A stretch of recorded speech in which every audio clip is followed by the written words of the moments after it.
Nicolás Maduro, amené manu militari aux États-Unis, menotté et filmé. L'image digne d'une série américaine a provoqué une onde de choc mondiale et une réaction française cacophonique. Avec d'abord cette déclaration du Quai d'Orsay. L'opération militaire ayant conduit à la capture de Nicolás Maduro contrevient au principe de non-recours à la force qui fonde le droit international. Puis, un communiqué tardif d'Emmanuel Macron. Le peuple vénézuélien est aujourd'hui débarrassé de la dictature de Nicolás Maduro et ne peut que s'en réjouir. Un message republié par Donald Trump lui-même sur son réseau social. À l'Assemblée, la gauche exige une clarification de la position française avec 4 interpellations au vitriol pour fustiger l'alignement de la France sur les États-Unis. Or, la déclaration du président Macron est une insulte à notre histoire et une humiliation. La France et l'Europe ne sont pas des vassaux. Emmanuel Macron nous fait honte. Ni condamnation, ni mention de l'agresseur. Jusqu'où le président abaissera-t-il la France? Pourquoi s'est-il couché devant Donald Trump? Monsieur le Premier ministre, je vous sais gaulliste. Je vous sais soucieux de l'indépendance du pays. Partagez-vous la réaction première du président de la République ou reconnaissez-vous que nous devons regagner notre liberté face aux États-Unis de Trump? Pour Sébastien Lecornu, pourtant, la position de la France est très claire.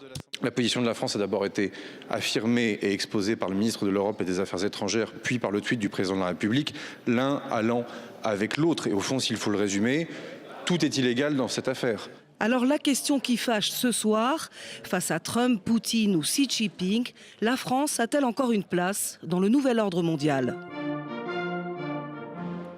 Je voudrais d'abord qu'on revienne ensemble sur les mots prononcés cet après-midi par Sébastien Lecornu lors de ses questions au gouvernement. Tout est illégal dans cette affaire, s'agissant de l'opération américaine au Venezuela. Est-ce que, Dominique Simonet, la position de la France vous paraît plus claire ce soir ? Oui, enfin, c'est compliqué pour la France. On voit qu'ils sont en train de naviguer avec deux caps, c'est-à-dire le fait de dire que bon débarras, parce que Maduro est quand même un dictateur qui faisait souffrir son pays et qui causait de sérieux problèmes à tout le monde, et au monde entier, et à l'Europe aussi, avec notamment les narcotrafics. Et de l'autre côté, c'est vrai que la méthode employée, elle est contraire aux règles internationales, sachant que le droit international, il est quand même un peu dévalorisé, que l'ONU ne joue plus vraiment un rôle et qu'on est rentré dans une autre époque.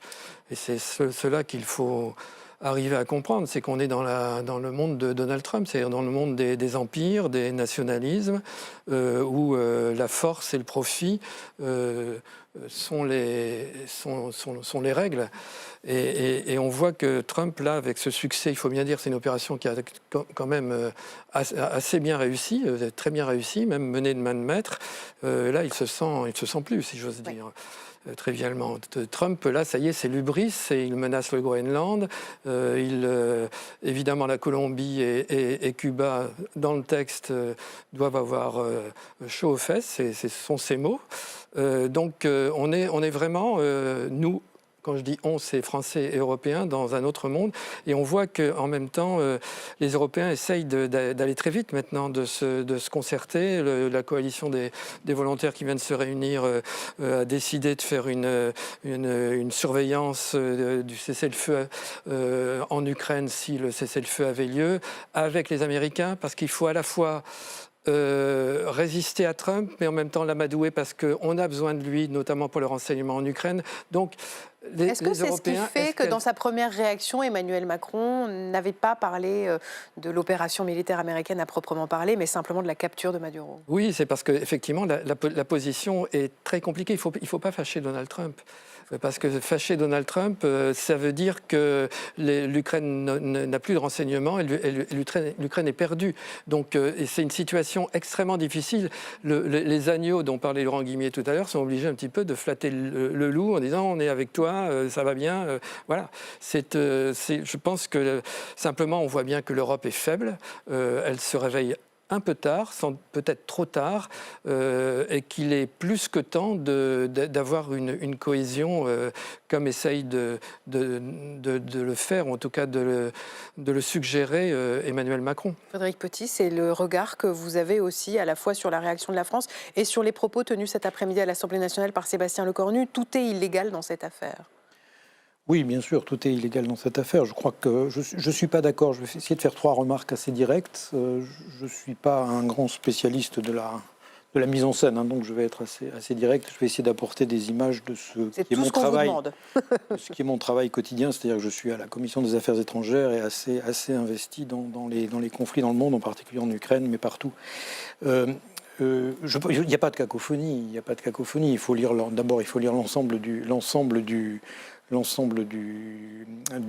communiqué de l'Élysée qui reprend ce que disait et lui aussi. Voilà. Mais effectivement, la France sait, et je pense que c'est quelque chose qui n'est pas assez dit aujourd'hui, c'est quand même une victoire facile militaire, parce qu'il y a beaucoup de gens qui disent qu'il y a une autre réalité, et la France en était au courant avant, qui est le fait que c'est peut-être aussi un coup d'État interne. C'est-à-dire qu'il y a une partie... Que Donald Trump a bénéficié de complicité interne au pouvoir vénézuélien pour pouvoir rentrer dans le Venezuela comme dans du beurre. Complicité, c'est sûr, mais c'est même plus que ça. Ce qui est en jeu aujourd'hui au Venezuela, c'est est-ce qu'il n'y a pas eu coup d'État en allant s'appuyer sur Trump? C'est-à-dire l'inversion, vous parlez tout à l'heure d'inversion, une inversion, et qui est, quand on regarde, il ne faut jamais se précipiter avec les tweets. Moi, je prends le temps de travailler, je ne réagis pas à la minute. Voilà, on se dit au début, il y a quand même des choses un peu bizarres, et puis petit à petit, en vérifiant, on s'aperçoit quand même... On le saura, Dominique Simonet. Il y a des radars qui ne s'allument pas au bon moment, etc. De toute façon, on sait déjà qu'il y a une coopération. Il y a un travail considérable qui a été mené pendant des mois, notamment sur une réplique de la forteresse de Maduro, c'est un peu l'épisode de Ben Laden, je ne sais pas si vous vous souvenez, il y avait aussi...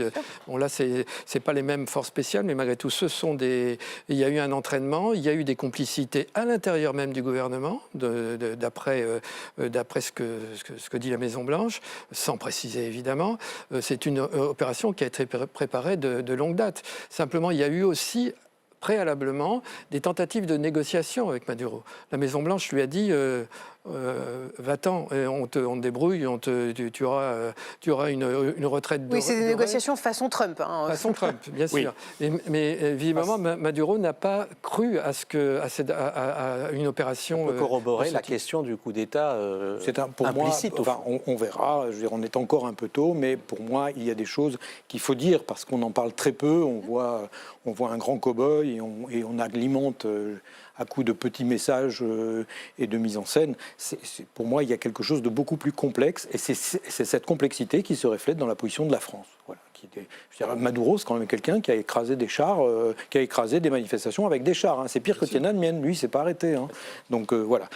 Deuxième chose que je voulais dire qui est absolument importante, c'est que je suis tout à fait d'accord avec vos analyses générales. Hein.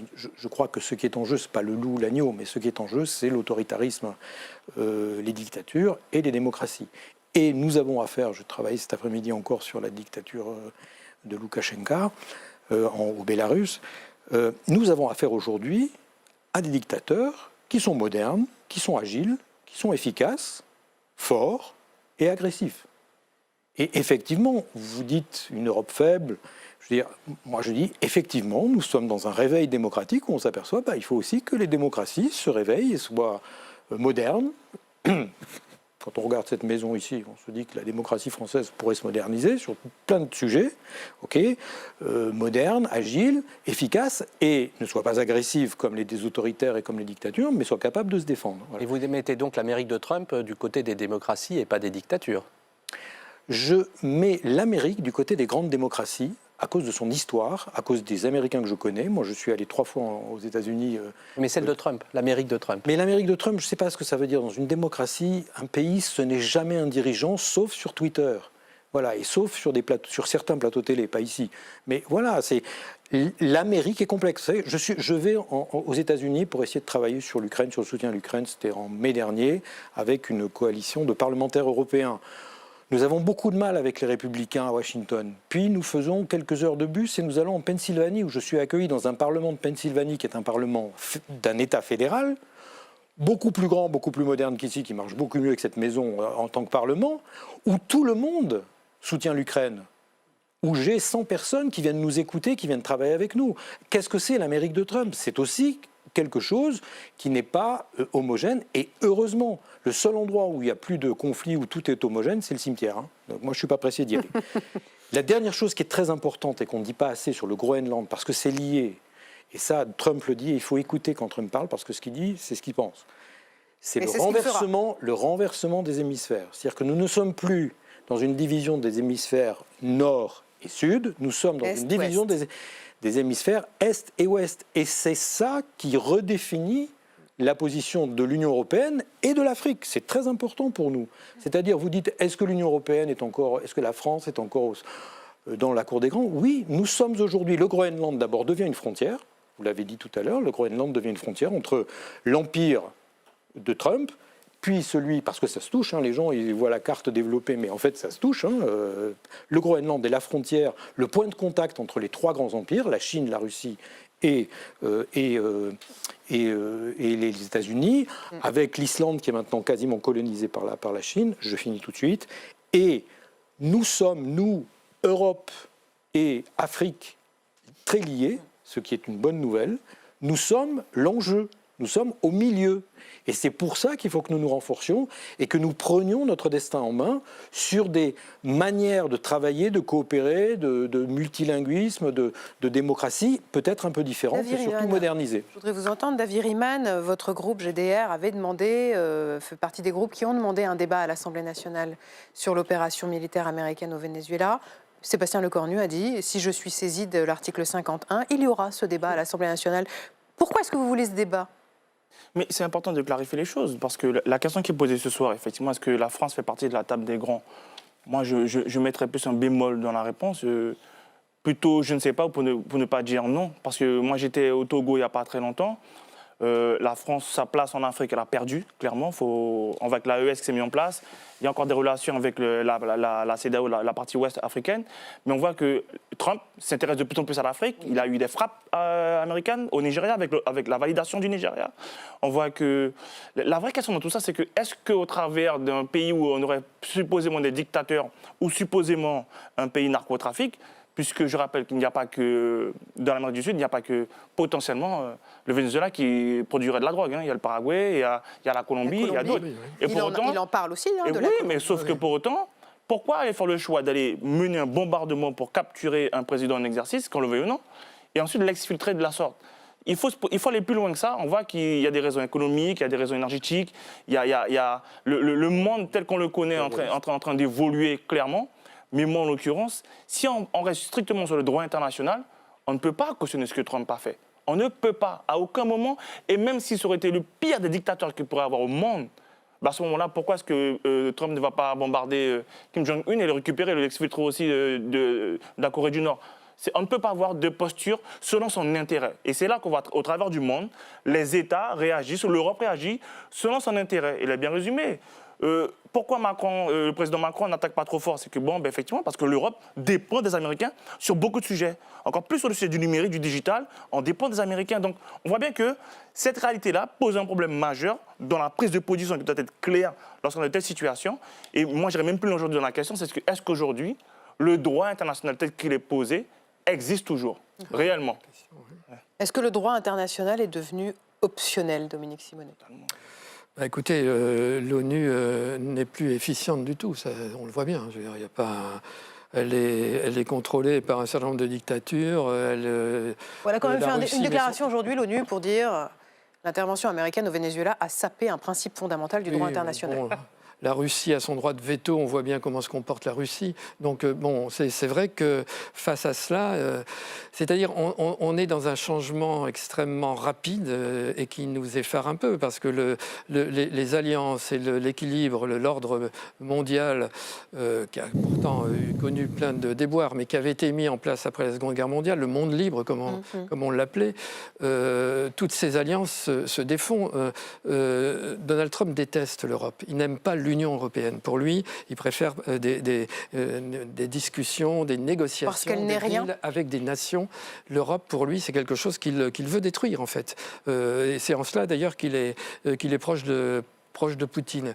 Donc face à cela, on est décontenancé parce qu'on se retrouve dans un monde où on voit le président américain qui revendique la doctrine Monroe officiellement. Ça fait plusieurs mois qu'on en parle, mais la doctrine Monroe 1823, c'est le continent américain est une zone d'influence et de sécurité des États-Unis, et l'Europe, elle, doit rester dans son coin. C'était réciproque à l'époque.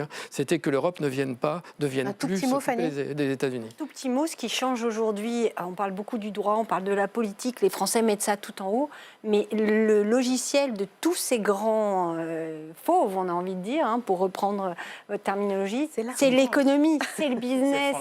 C'est fondamental d'avoir aujourd'hui une carte qui fait que pourquoi on s'intéresse, pourquoi Trump s'intéresse aujourd'hui à tel pays ou au Groenland, c'est parce que la cartographie, le logiciel de Donald Trump, comme celui de Xi Jinping, comme celui de Trump, de Poutine, c'est le business. Et c'est ça aussi le changement fondamental qu'on peut avoir. Les valeurs de Trump, ce ne sont pas la démocratie. D'ailleurs, le mot démocratie n'apparaît pas dans l'histoire. Il nous reste très peu de temps. Juste, je voulais vous entendre, Frédéric Petit, sur le Groenland. Que peut faire l'Europe pour empêcher les États-Unis d'annexer le Groenland? Est-ce que vous êtes favorable à un déploiement militaire?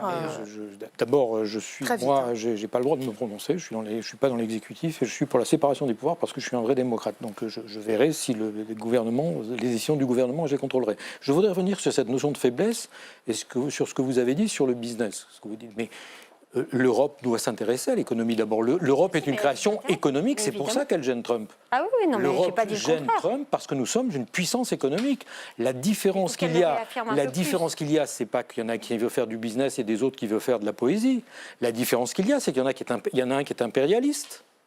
Et il y en a un qui veut faire du développement, qui veut faire de l'égalité, qui veut faire de la promotion, qui veut qu'on puisse collaborer avec des gens qui ne parlent pas notre langue, de la coopération économique. C'est ça la différence. C'est que l'Europe est un modèle qui a dit « je vais travailler avec mon ennemi ». Je vous rappelle que les premiers jumelages franco-allemands, c'est en mai 1945. En mai 1945, contre l'avis des petits villages.